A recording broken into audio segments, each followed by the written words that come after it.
कौन कौन चीजें निकाल के फेंकी हैं देवहूति ने।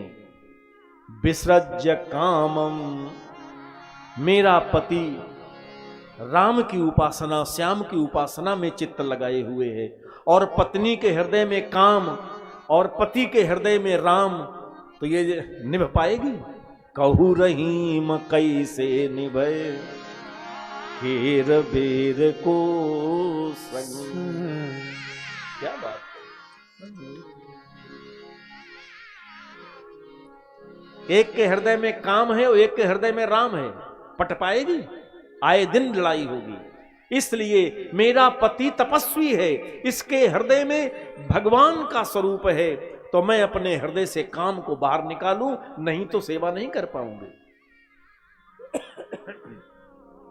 विसृज्य कामम, काम को निकाल के फेंक दिया। गिनते चलना 7 विकार निकाले, 7 रखे थे सद्गुण, तो 7 को निकाला।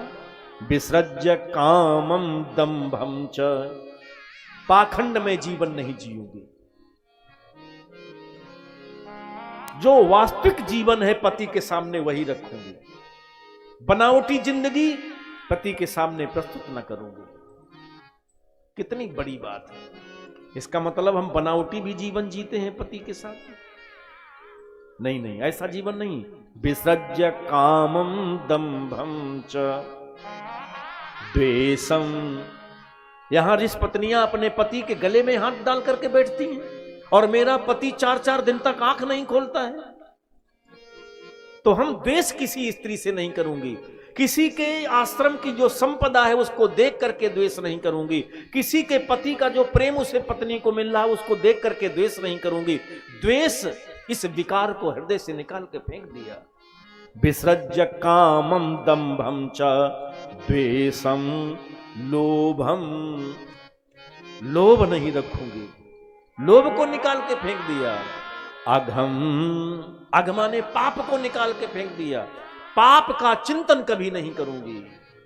मदम, अहंकार नहीं करूंगी कि मैं ऐसे घराने की कन्या हूं जो मेरा पिता पूरे पृथ्वी का सम्राट है, मैं ऐसे सम्राट की संतान हूं, और तुम्हारे यहां तो छप्पर भी नहीं है, झोपड़ी भी नहीं है।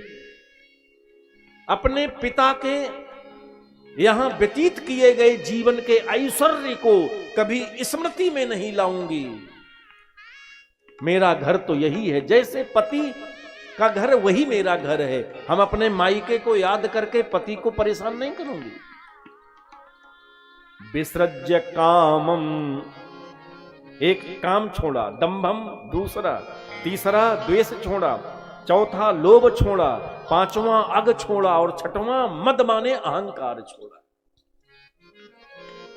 और अप्रमत्योद्यता नित्यम, अप्रमत्ता, प्रमत्त यानी मतवालापन होना।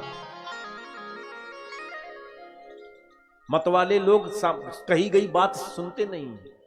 अरे मतवाले, ये 7 विकार हृदय से निकाल दिए, और विश्वास, भीतर की पवित्रता, पति को आदर देना, इंद्रियों को नियंत्रण में रखना, फिर सेवा नित्य करना, वाणी को मधुर बना करके रखना, इनको भीतर रखा श्री संपदा को। अभ्यास जी ने लिखा, सा वै देवर्षवर्यस्ताम, जिसकी सेवा कर रही है देवहूति, वो है कौन? देवर्षिवर्यः, जितने देव ऋषि हैं उनमें सर्वश्रेष्ठ है, देवर्षि वर्य है। सा वै देवर्षिवर्यस्ताम मानवीं समनुव्रतां, संतान किसकी है? मनु की, स्वयंभू मनु की, तो इसलिए मानवीय है। पिता ने संस्कार दिए हैं तो ऐसे संकल्प लेकर के अपने पति की सेवा में लग गई। दैवात् गरीयसा पत्युरासा सानां महाशिषः, हाथ जोड़ करके बैठी रहती है कि मेरे स्वामी का आदेश मेरे लिए कब हो। कालेन भूयसा क्षामां कर्षिता व्रतचर्यया प्रेम गद गदया वाचा पीड़िता कृपया ब्रवीत। एक दिन नेत्र खुले, लंबा समय व्यतीत हुआ। एक दिन नेत्र खुले, आश्रम साफ कौन करता है, मेरे लिए फल कौन रखता है, मेरे शरीर को साफ कौन करता है, मुझे हवा कौन देता है, ये कौन है? करदम भूले गए हैं कि हमारा विवाह भी हुआ था। देखा तो एक कोई कृष काहे काली काली स्त्री बैठी है, कौन है? आप याद रखना, जब आपका मन 2 घंटे के लिए कथा में डूब जाता है तो संसार का काम भूल जाते हैं, और जिसका लंबी साधना में परमात्मा के रस में जो डूबा हुआ है साधना से, वो अपनी पत्नी को भूल जाए, ये कोई अतिशयोक्ति नहीं। वहां राम रम रहा है हृदय में। आप कहा महाराज जी मैं तो आपकी धर्मपत्नी हूं। जब ये सुना कि ये मेरी धर्मपत्नी है तो इतनी पीड़ा हुई है, धिक्कार है करदम, यदि तुझे उपेक्षा ही करनी थी तो तूने विवाह प्रस्ताव स्वीकार क्यों किया? कहां इतना सुंदर शरीर, विश्वावसु अपने विमान से नीचे गिरा, आज उसने सारी सुंदरता सारे शरीर सौष्ठव के मेरे चरणों में मिटा दिया, और तुमने उसकी कभी याद भी नहीं की। प्रेम गद गदया वाचा, इतना प्रेम अपने पत्नी के समर्पण के कारण उमड़ा है हृदय में कि कंठ अवरुद्ध हो गया, शब्द नहीं निकल पा रहा है पत्नी के लिए। लजा गया पति कि किस मुंह से बात करूं अपनी पत्नी से। हाथ पकड़ा था, अर्धांगिनी बनाया था, और आधे अंग के लिए उपेक्षा कर दी। यदि यही तपस्या करनी थी तो तूने करदम विवाह क्यों किया? कृपया पीड़िता, बहुत पीड़ा पहुंची है, कोई भी पत्थर हृदय होता वो भी पिघल जाता। पीड़िता, अब शब्द देखिए व्यास जी का, कृपया ब्रवीत।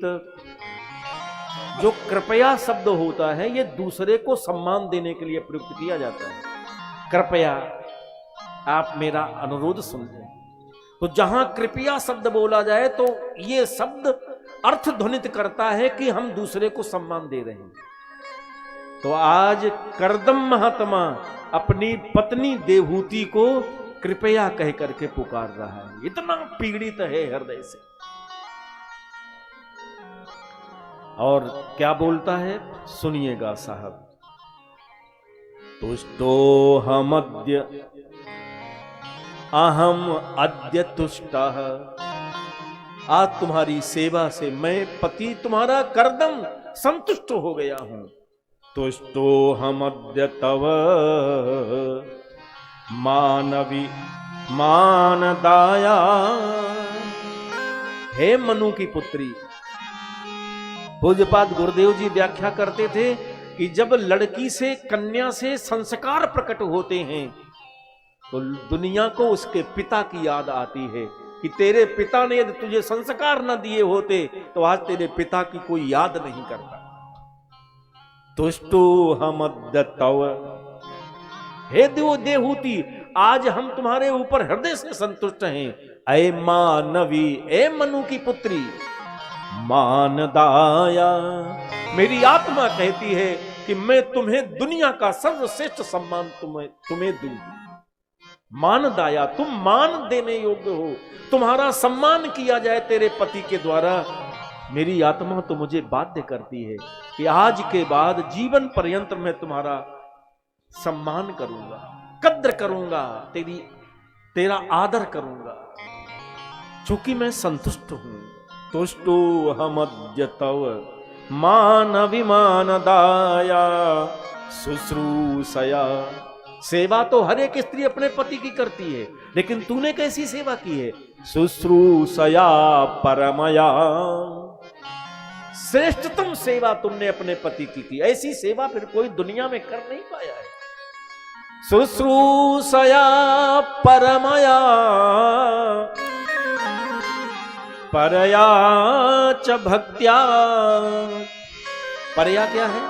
पराभक्ति। जो सेवा तुमने जिस प्रेम से मेरे चरणों में की है, फिर किसी दूसरे की ऐसी सेवा तुम्हारे चित्त में कोई दूसरा आया नहीं। परया सर्वश्रेष्ठ एकल सेवा तुमने मेरी की है।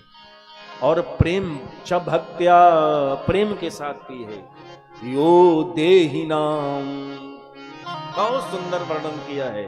जितने देहधारी है ना, कोई कहता कि हम पत्नी को बहुत चाहते, कोई कहता हम बेटे को बहुत चाहते, कोई कहता हम संपत्ति को बहुत प्रेम करते, कोई कहते कि हम अपने यश प्रतिष्ठा नाम को बहुत प्रेम करते।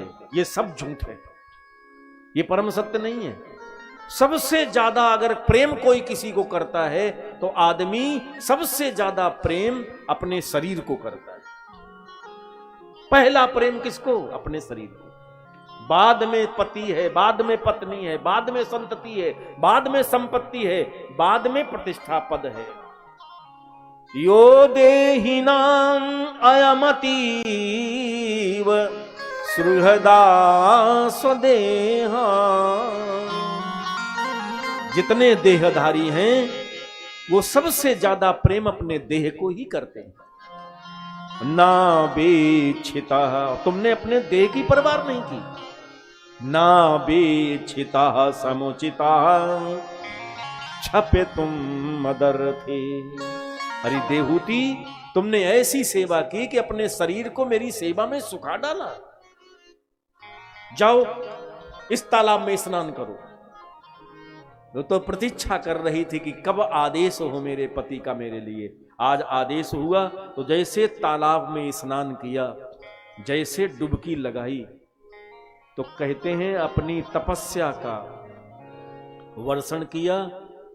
तालाब में डुबकी लगाते ही वो जैसी विवाह में आई थी वैसा नया शरीर हो गया और 1000 दासियां उसी तालाब से प्रकट हुई, उसकी सेवा कर रही।